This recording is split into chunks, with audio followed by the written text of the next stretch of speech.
سخی حسن قبرستان جانا ہوا۔ کسی کی قبر ڈھونڈتے ہوئے نظر پڑی دو چھوٹی قبروں پر۔ کن کی تھی یہ قبریں؟ ایک طوطے اور ایک طوطی کی۔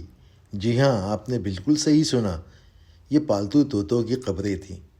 السلام علیکم، میرا نام محمد نعیم وحید ہے اور آج میں ذکر کروں گا طوطوں کی قبروں کا۔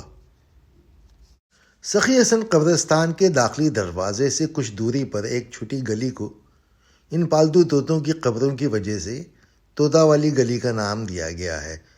آپ دیکھ سکتے ہیں یہ دو چھوٹی قبریں ہیں جن میں سے ہر ایک کا اپنا مقبرہ ہے۔ قبر کھودنے والے شخص کے مطابق ایک شخص ایک مردہ طوطا لایا جو کپڑے میں لپٹا ہوا تھا۔ اس نے اسے قبرستان میں دفن کرنے کو کہا۔ اس نے کہا تھا کہ ان کا مرا ہوا پالتو طوطا انسانوں کی طرح بات کر سکتا اور قرآن پاک کی تلاوت بھی کر سکتا تھا۔ وہ اس کے خاندان کے ایک فرد کی طرح تھا۔ اس نے تدفین کا خرچہ ادا کیا اور ایک چھوٹا مقبرہ تیار کروایا۔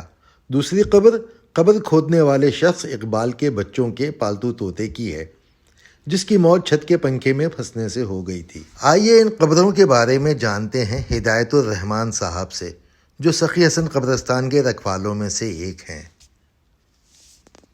یہ جو ہے طوطے کی قبر ہے جی، یہ کس نے بنائی ہے؟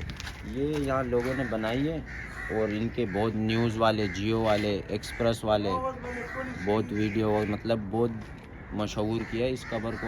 تو اور یہ ابھی بھی آتے ہیں یہاں۔ ایک طوطے کی ہے، ایک طوطی کی ہے۔ جی جی، دونوں کی۔ دوستو، اللہ تعالیٰ نے انسانی فطرت میں پیار، محبت، انسیت و شفقت رکھی ہے۔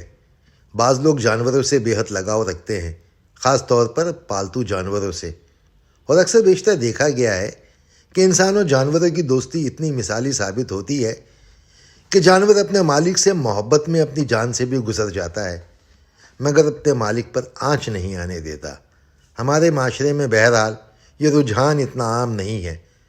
ہم میں سے کئی لوگ انسانوں سے لگاؤ نہیں رکھتے، جانور تو پھر دوسرے درجے کی مخلوق ہیں۔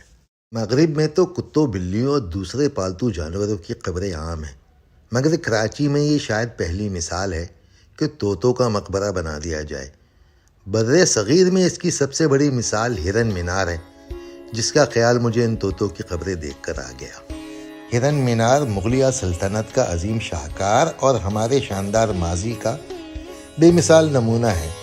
پاکستان کے ضلع شیخوپورہ میں واقع یہ تاریخی عمارت بادشاہ جہانگیر نے سن 1608 میں تعمیر کروائی، جسے بعد ازاں سن 1634 میں شاہ جہاں نے وسعت دی۔ یہ عمارت اپنے خاص پس منظر کی بدولت دیگر مغلیہ تعمیرات سے الگ اور ممتاز مقام رکھتی ہے۔ یہ انسان اور جانور کی محبت میں تعمیر کیا گیا تاج محل کی طرح کا ایک مقبرہ ہے، مگر یہ مقبرہ ایک انسان کا نہیں بلکہ ایک جانور کا۔ یہ شہنشاہ جہانگیر کے پالتو ہرن منسی راج کا مقبرہ ہے۔ 1607 میں منسی راج کسی بیماری کی وجہ سے مر گیا۔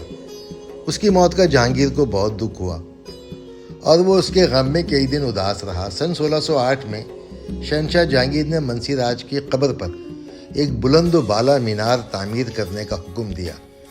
جہانگیر کے ماہر تعمیرات نے سارے کام میں خود دلچسپی لی اور قبر کا پتھر بھی اس کے حکم سے ہرن کی شکل کا بنوایا گیا۔ دوستو، ان طوطوں کی قبریں ہوں یا ہرن مینار، یہ انسانوں اور جانوروں کے پیار کی ایسی نشانیاں ہیں جن کو انسانوں اور جانوروں کے ازلی انسیت کا لازوال نمونہ قرار دیا جا سکتا ہے۔ بہت بہت شکریہ۔